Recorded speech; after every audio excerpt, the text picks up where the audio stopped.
Welcome to our channel. Today we how to disable Adblock detection for affiliates in Chrome, beginner guide step by step clearly. Open your Google Chrome browser. Navigate to the Chrome Web Store. In the search bar, type TamperMonkey and press enter. Click on the TamperMonkey extension from the search results. Select Add to Chrome to install the extension. Confirm by clicking Add Extension in the pop-up window.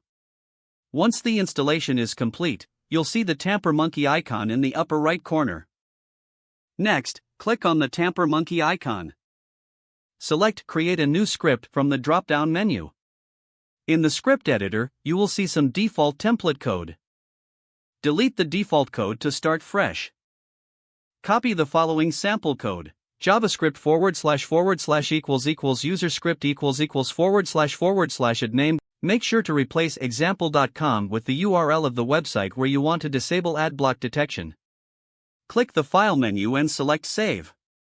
You can now close the TamperMonkey tab. Go back to the website where you have Adblock detection issues. Refresh the page to see if the changes are effective. You should now be able to access content without being blocked by Adblock detection. If you continue facing issues, try troubleshooting by checking TamperMonkey's list of active scripts.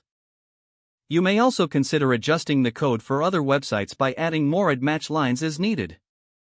Congratulations, you've successfully disabled Adblock detection for affiliates in Chrome. If the page does not load, refresh the browser or try again in a private or incognito window. Make sure you are using the correct email address, then retype it carefully to avoid small typos.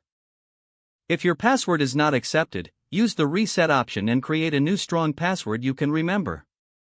Check your spam folder for verification or security emails, then complete any requested confirmation steps. Enable two-factor authentication if available to improve account security and reduce unauthorized access risk. After signing in, review your profile details so your contact information and settings are accurate and current. If you see an error message, note it down and try again after restarting your device and internet connection. Log out when you finish, especially on shared devices, to keep your account and payment information secure. Don't forget to like this video and subscribe to our channel for more step-by-step tech guides.